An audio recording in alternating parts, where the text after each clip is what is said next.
Alright,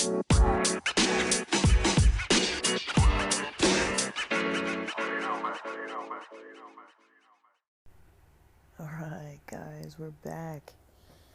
Man, Tomboy Official, what is up? I don't know how many days I'm gonna be posting on here per week. I just feel like whatever topic I kind of wake up with, I'll post on the podcast that meets the right niche. How are you guys doing? I like to post like morning check-ins on here. Of course, not like every morning, but I'm getting things going in a good direction. It kind of takes a bit. So President's Day weekend went okay.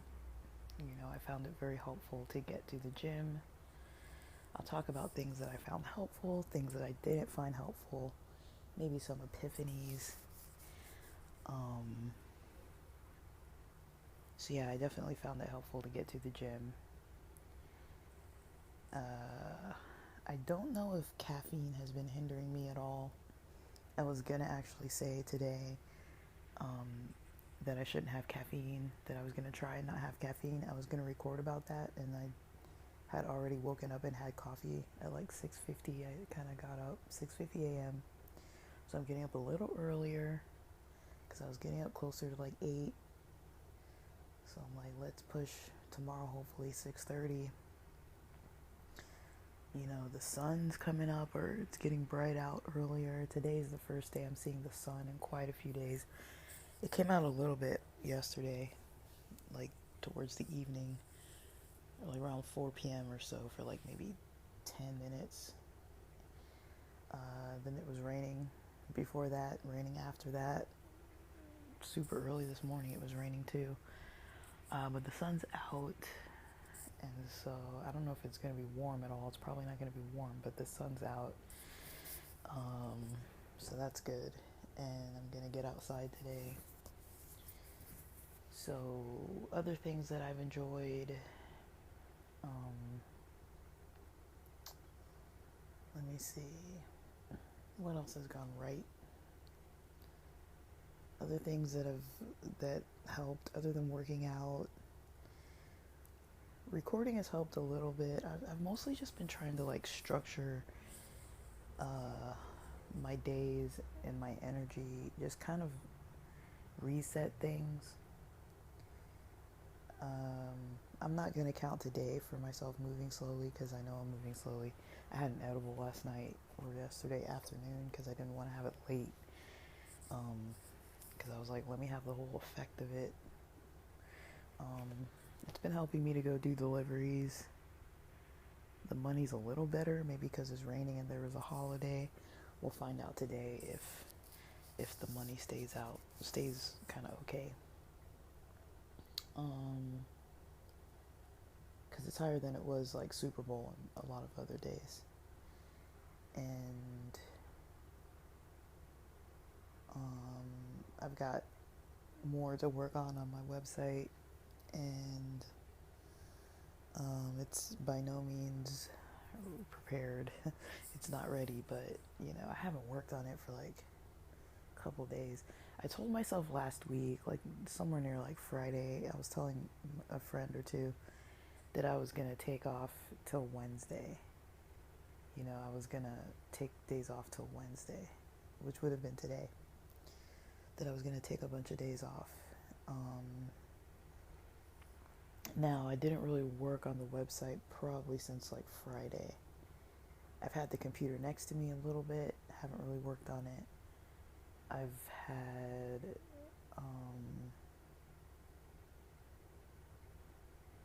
haven't really done a whole lot on that end. But I had to incorporate, you know, a little gym, a little workout. I worked out a little bit yesterday, like 20 something minutes, while I was listening to a Nonchalant podcast. At the gym, when I was there on Sunday, I listened to Iced Coffee Hour podcast with Graham Stephan and Jack Selby. Um, I didn't finish it, and then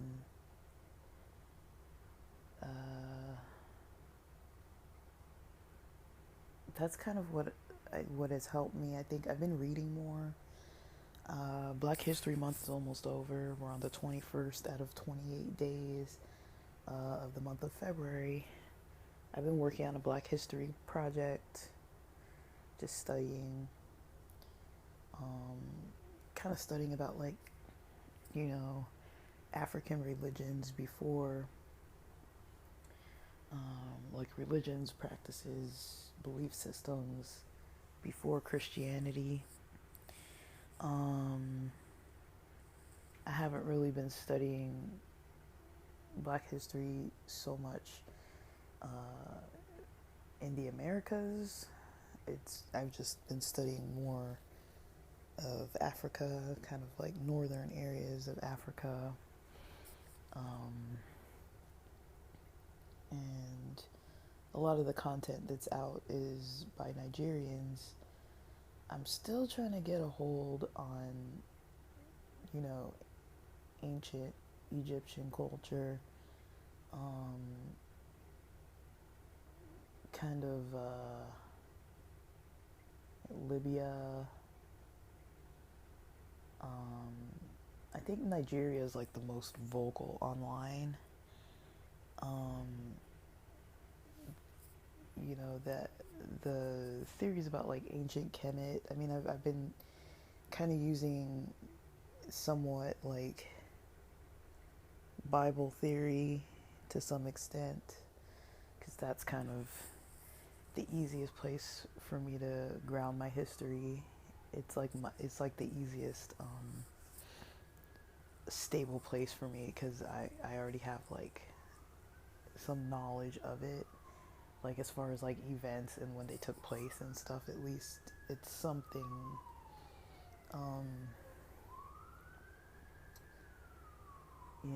I've been studying a bit about the ancient Hebrews.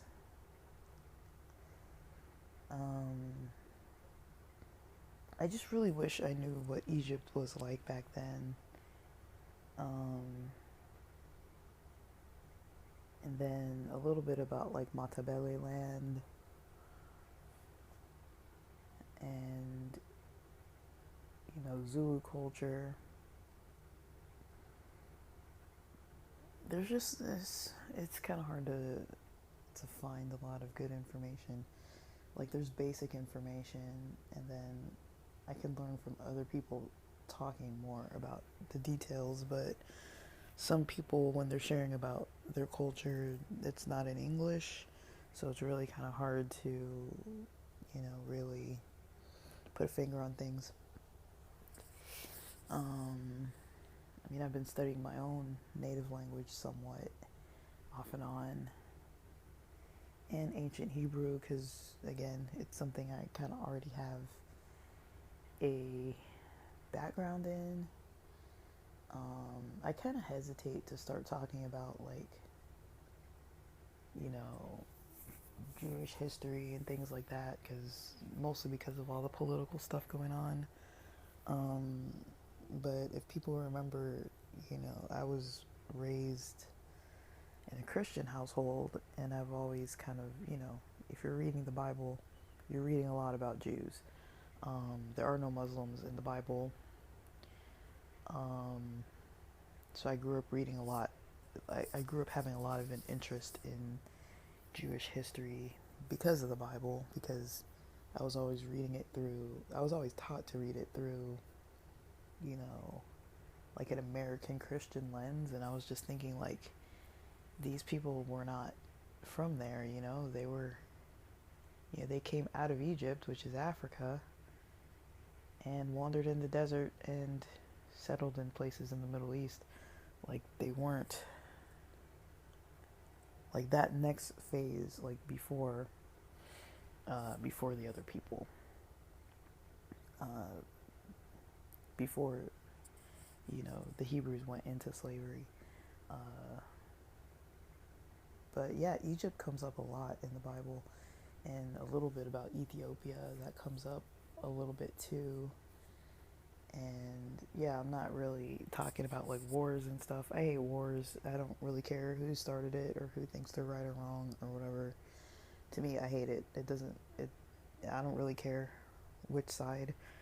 I hate it. I hate all the killing. Like I just hate all of it. So I don't. I don't really even talk about that kind of stuff because it's like everyone's gonna say, "Oh, I side with this side." You know, they're creating a genocide or whatever, and then the other side's gonna say, "Oh, like I side with my side because there's all this injustice and how they've been treating us over these years." And you know, I've talked about it before. I watched this documentary called Promises. It's really old, like before smartphones, old. And this journalist named Beezy, this Israeli journalist, goes and interviews Palestinian and Israeli kids who are now, I think they're now like adults, like they're probably like early 20s by now, but they were like 13, 14-ish when he interviewed them. So they were like teens, and he got them all together. You know, they would play together, talk together, you know, and there was like a non-Israeli couple of brothers who were twins, and then a like there were just various like Israeli and Palestinian kids living in different, like either living in the Jewish quarter or you know, religious, not religious, and you know, I think there were some girls whose father was in jail. It seemed like not rightfully, but I don't really know. But you know, this is such an old documentary, and you know, they were taught. That's the first time I heard about Hamas, like at all, because one of the kids was making like a joke about hummus and Hamas, um, just kind of like a play on words, and they both kind of, some of them kind of spoke like broken English, and we kind of try to talk to each other in broken English, and you know, they could kind of get along a little bit, but they kind of saw the bigger picture of things. You know, the adults weren't going to get along, you know, and they were still dealing with like killing, and you know, they were too young to be in the military, but one of the groups of them had an Israeli military friend who was a guy. He got injured where they were visiting him in the hospital, and you know, it was just, you know, it's not like it hasn't gotten better. Is I guess the whole reason why I'm mentioning it is like that was my first introduction to the whole conflict, and you know, even when I'm studying stuff in history, because I do study stuff in history sometimes, I'm like, this has been going on for so long. I'm not saying that it doesn't matter, oh, that it's happening now, and so we should just like forget about it. But it's like um, I just don't like wars. You know, like both sides are killing each other. That's how I see it. It's like at the end of the day, that's what it's come to. And are they gonna come to some kind of peace? Maybe for a period of time they might, but I mean, they've been fighting since forever, you know. Um, I mean, even in Bible history, you know, people were still fighting, you know, when about the Canaanites, you know. Um, so I don't really know what to say about that, but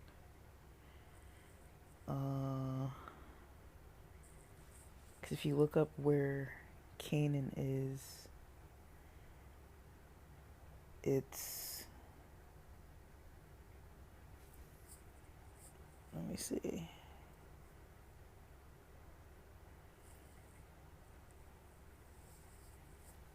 Um, Canaan is what is now Israel, the West Bank of Gaza, Jordan, and southern portions of Syria and Lebanon. So some of it is modern day Israel, but it's into other countries, Jordan, Syria, and Lebanon. And so, I mean, when the Hebrews got done wandering for 40 years in the wilderness after fleeing Egypt, after the mass exodus from their slavery out of Egypt, they basically went there and killed them, the Canaanites, which were in that land, and you know, they've kind of been there ever since. And so it's kind of like, okay, well, there were people there first, and then they came in, and like they were there first, but then they left and got into slavery, got enslaved, and now they're back and want the land back, and now it's still the same story. You know, it's like I don't even know what to say about it. Like, you know, like I just don't like people killing each other. Like I think about all the generations that could have had a chance, potentially to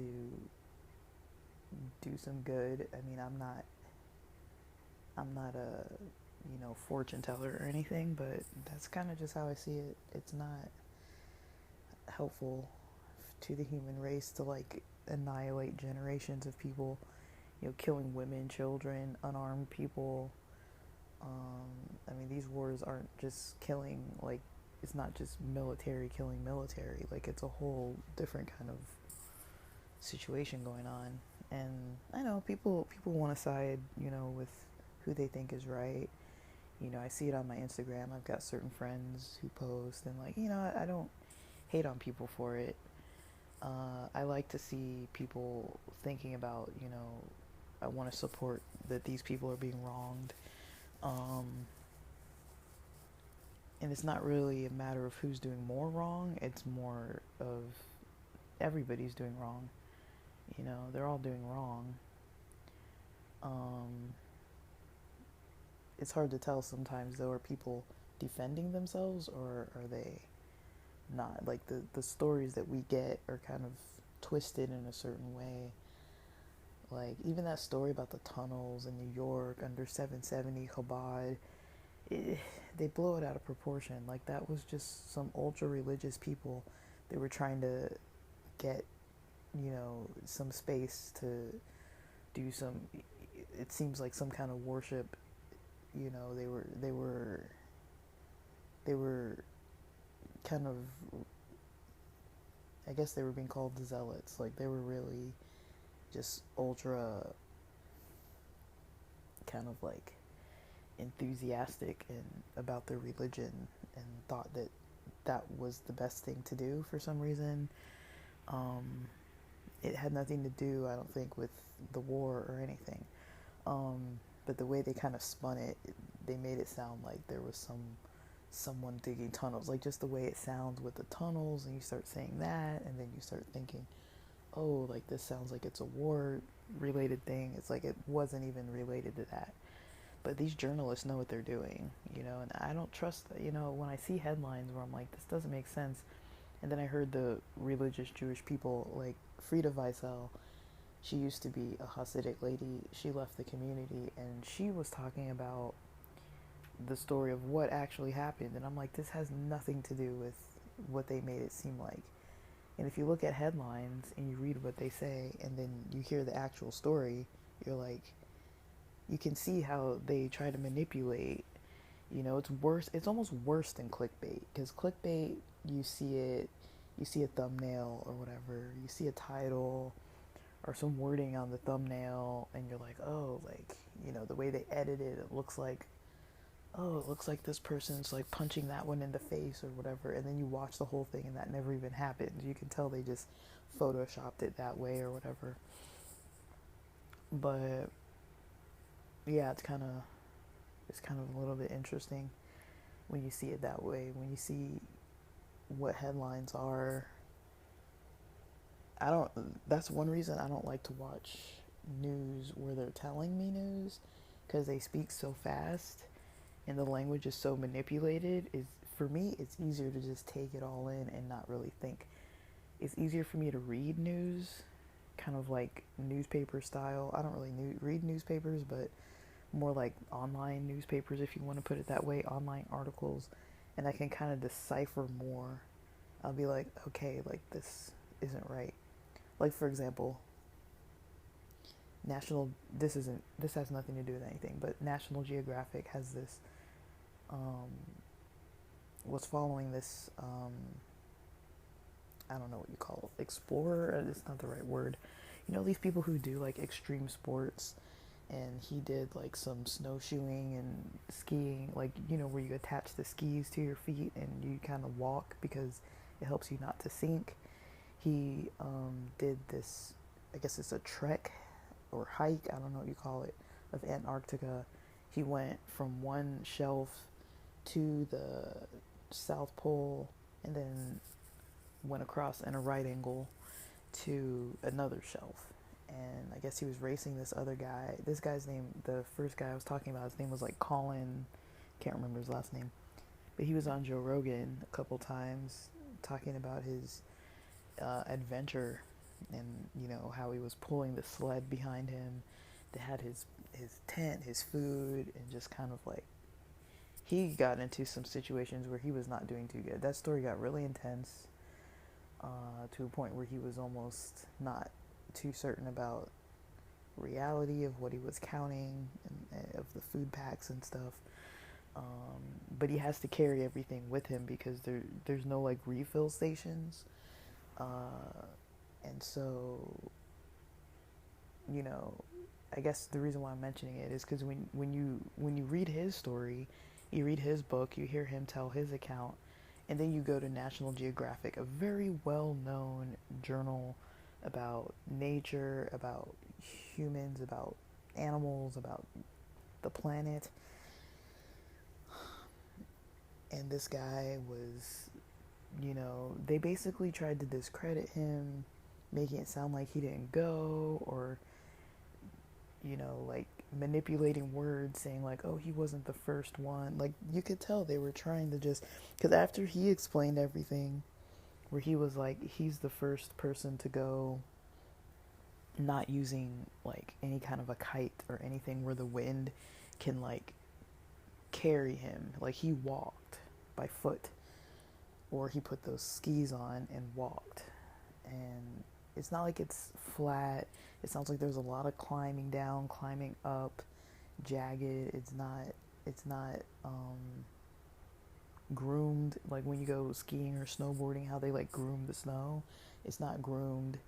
Like, there's one area, it seems like, that would be, in quotations, I would put like a path where like sometimes, you know, trucks or something drive along that path. So compared to the other types of areas, it would be basically like hiking through an area that doesn't have a path already there. Like, if anyone goes hiking, you stay on the path. Even if it's like a simple little park hike, like, even if you go to like the easiest of hikes and you imagine not staying on the path, if it's Yosemite or like wherever, like your local park, and there's like rocks and sand and it's jagged, and I mean, like, if you add like extreme weather conditions to that and make it like, everyone knows you would not go off of the path and start hiking like in a jungle or wherever. The path is the easiest way. Like, there's usually, the trees aren't going to be overgrown as much.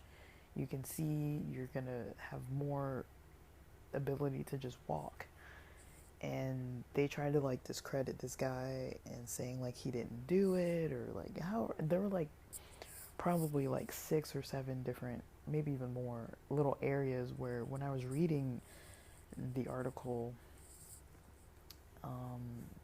they kind of were like making they were twisting words because he's got like 2 books out and he's been on Joe Rogan twice, and it's like, well, they can't both be right. What he said and what National Geographic said can't both be right, and all of his data is on his website. He had like some type of a camera and I guess some kind of live tracking feed when he was doing it, and it's all on his site.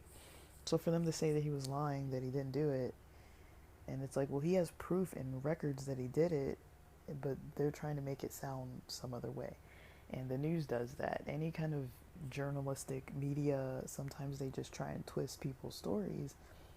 And you got to learn to decipher between that. And that's why it's hard for me when I hear about wars and stuff. It's like, I know they're only really going to share more of the side that they're on. Like, if you were to listen to news from, you know, from Hamas and what the people in their lands are kind of hearing, their news stories are not going to be the same as the stories we're getting. That's a whole other side of the story. And so it's like, that's kind of why I stick with, I just don't like the killing, because it's like, I don't really know the story. I know the story I've been told. I don't trust it. I don't trust either side of the story. There's a lot of propaganda involved. I'm very aware of it.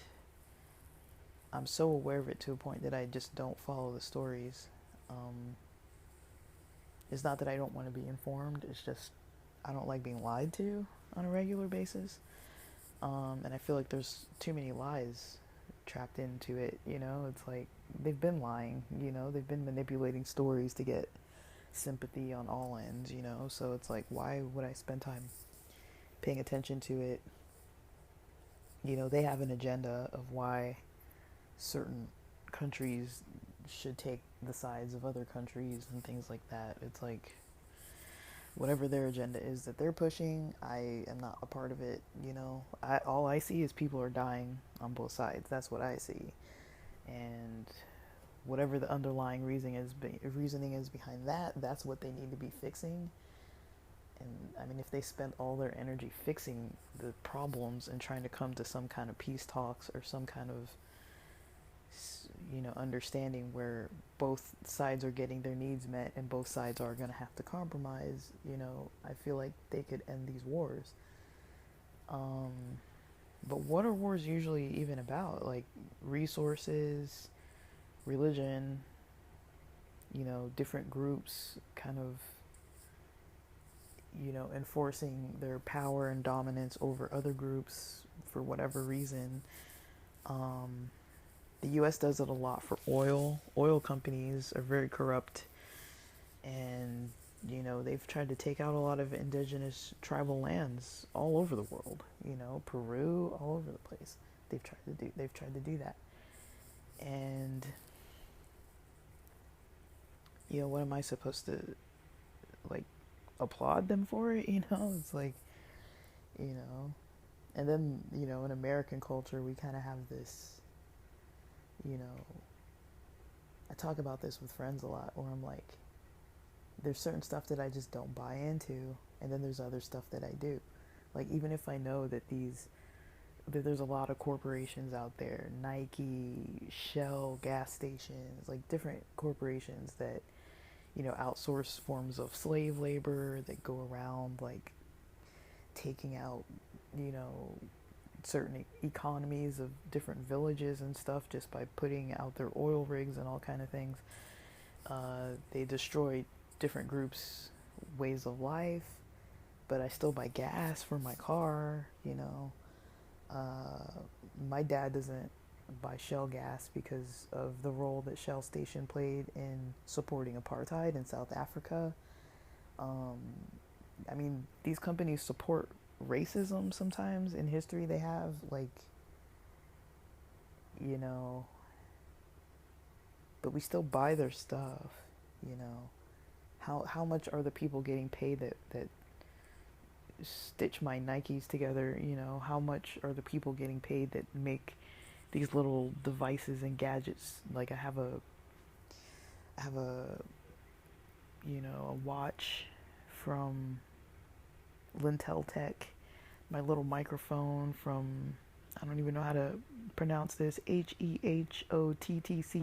That's what the little bag says. The little storage bag for it. You know, we buy all these products from like that were made in China, and it's like these people, some of them are like mothers living in dormitories, sending money back home to their kids. Like there's a system there that's it seems pretty messed up to me. And capitalistic society kind of, you know, takes over, you know, in other places. And is there justice? I mean, yeah, I mean, the people opt in to do it, but if that's their only source of like money, and then they're being exploited so they can make stuff that we buy over here, it's like, yeah, I opt into that. I'm not saying I approve of it. I buy an iPhone, you know, that was made in China.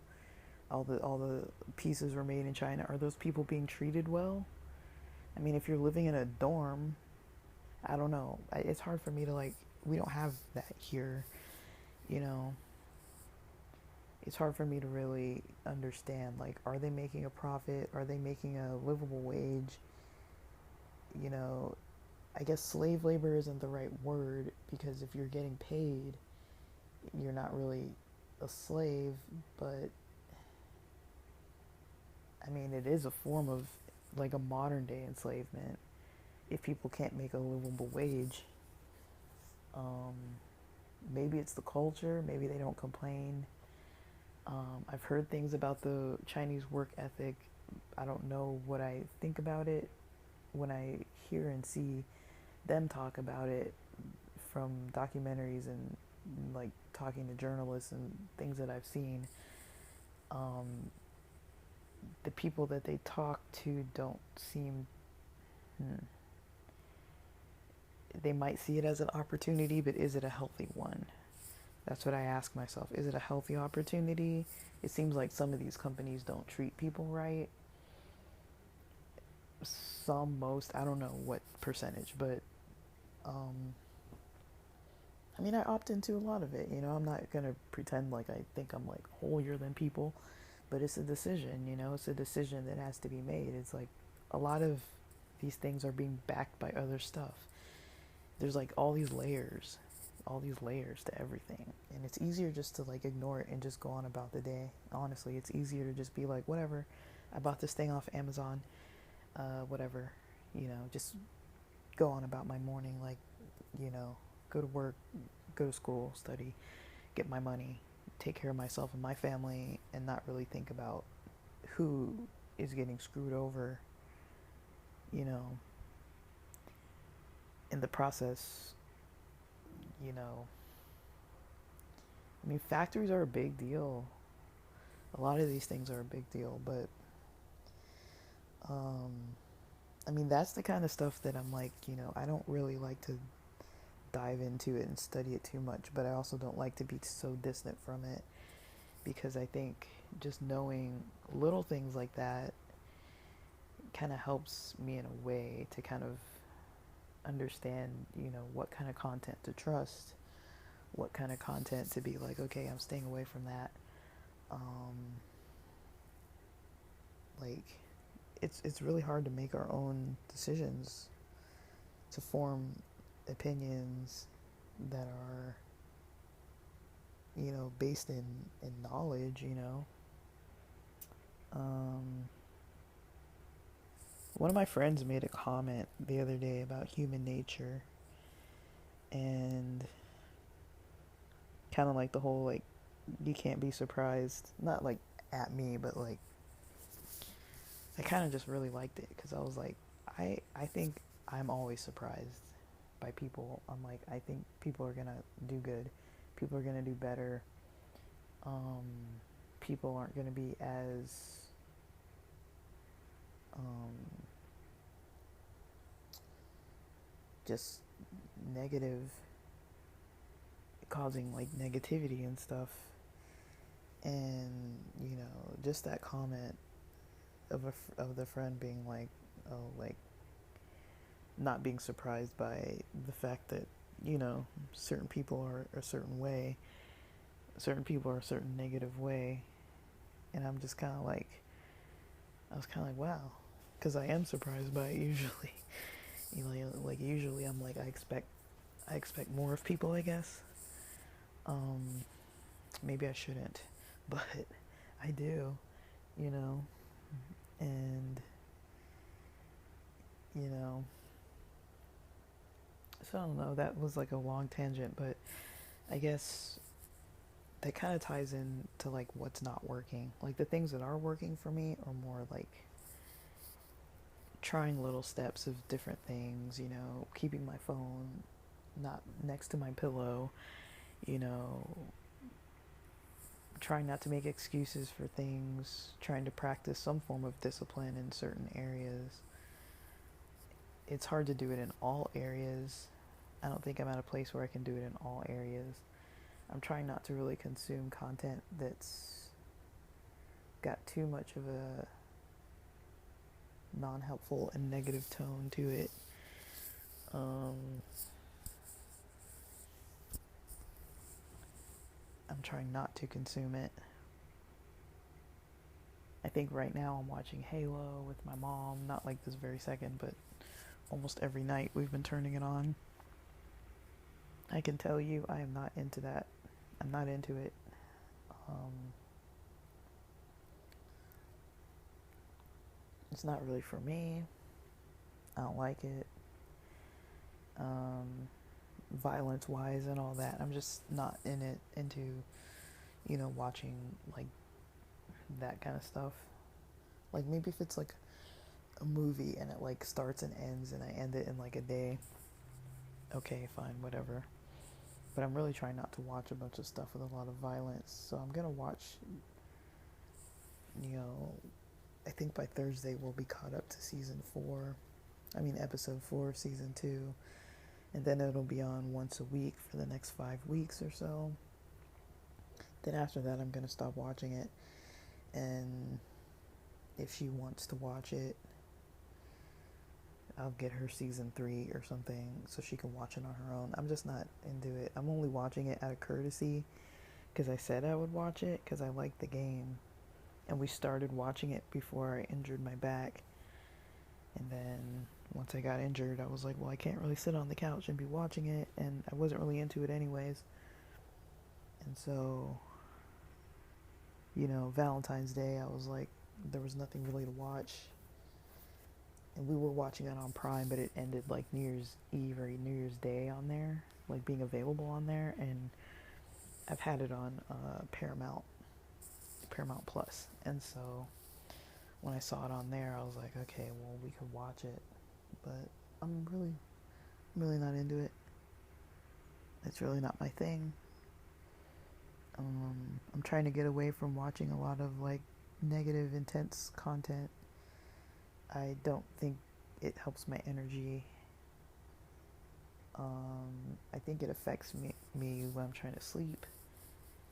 Just having memories of it, even though it's not really a big deal, it's kind of like if I'm reflecting on my day, the last thing I want to think about is, different characters in shows getting killed or nearly killed or whatever.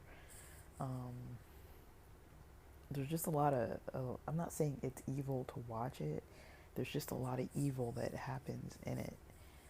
Like, I'm not really into, drama, manipulation, arguing, killing.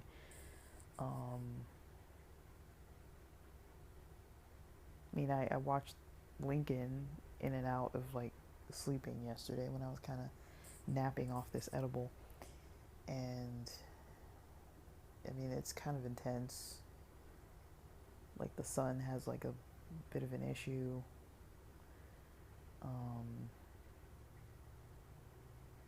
Just it's a complicated thing. Like I've been reading this book about the Lehman Brothers, the Lehman Brothers trilogy. It has a little bit about Goldman Sachs in there, and then if, as people know, Lehman Brothers went under in around 2008 during the economic crash then, and I've just found it interesting, like it's kind of like an interesting thing. Lehman Brothers, or I guess they're kind of like an interesting thing. And then, so, um,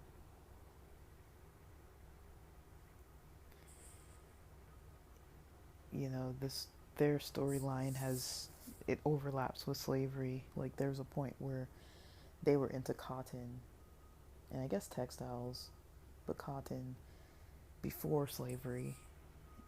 And then when it got abolished, they were um, when slavery got abolished, they started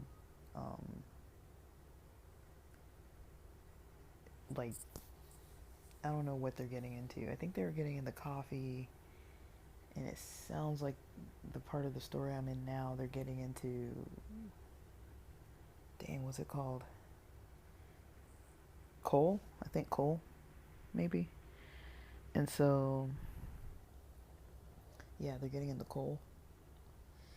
And so, yeah, it's just an interesting story, like from a perspective of economic trends and seeing how different things in history kind of affect different groups. It seems like they were willing to kind of move with the times.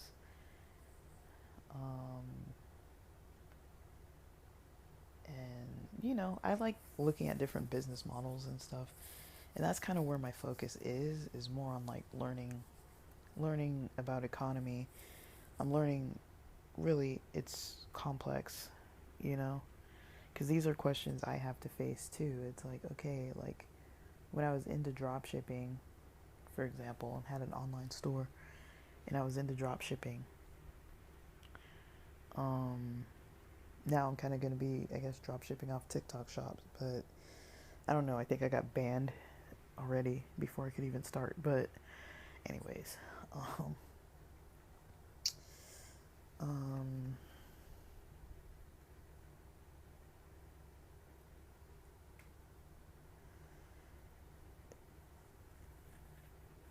I think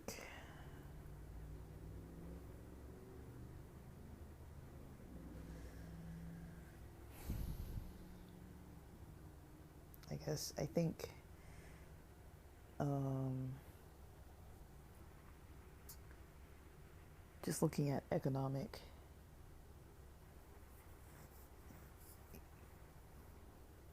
opportunities, it's good to know what you're getting involved with.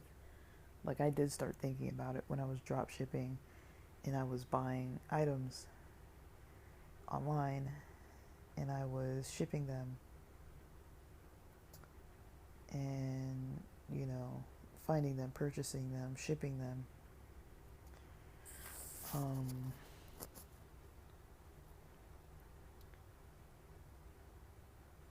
it's like who's making these things?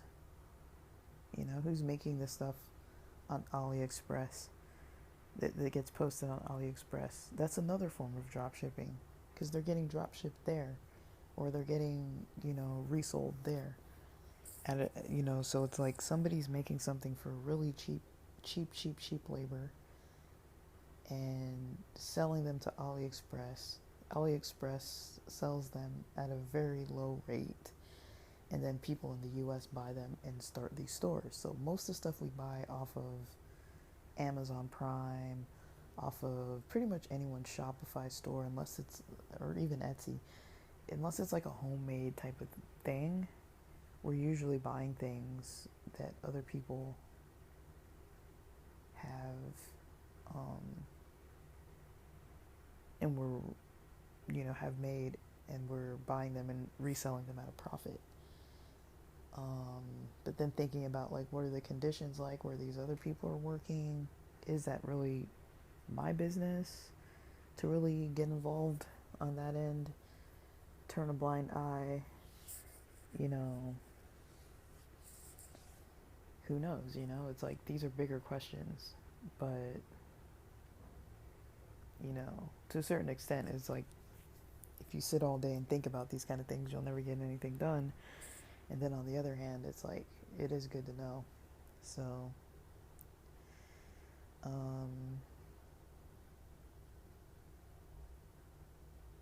yeah, I gotta go make some breakfast.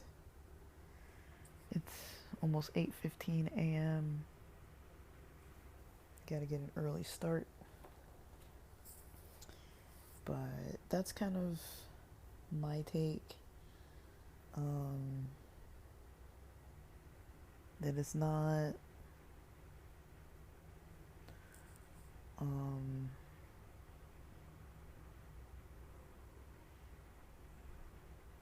I don't know. It's not there's not like an easy solution, I guess. Um but choices pretty much. And yeah, I've got stuff that I need to do today. Just work on this site, and I should get a Prop 22 payout today. I don't know if I'm gonna go do deliveries or not. Part of me feels like I just need to stay in and focus. Another part of me is like, it's easy money just laying on the table to go pick up a few orders. So I don't really know. Again, delivery is not really my thing. It's really dull and boring. I don't get anything out of it other than the fact that it's quick money. It's not intellectually stimulating. You can't predict how much money you're gonna make. There is the expense of paying for the gas. Because like I said, I have a car that guzzles. It's supposed to get 19 miles to the gallon. That's on a good day. I don't even think it gets that though. By my calculations, driving around in the city, because I'm not driving highway, I'm mostly driving around in the city, and I don't think it gets 19 miles to the gallon. I think it gets less. I haven't ridden the empty, when the light comes on, I haven't ridden that light all the way to empty yet, so I don't really know. I don't really take it past like 20 to 30 miles past that empty sign. So I haven't run out of gas yet, but people say it goes to 60, but I don't want to trust it. I don't want to have to trust how long it's gonna take. Maybe I could possibly test it and just carry a canister with me and see how long it takes to run out. But I don't think I want to do that. That sounds like it's not gonna help. It's a little more stressful than it needs to be. So yeah, I'll see if I get in some exercise today. I should get in some, and then just try to eat healthy, make some cash, budget my money. I think I've got my budget. I need to kind of maybe list what I need to put for my budget.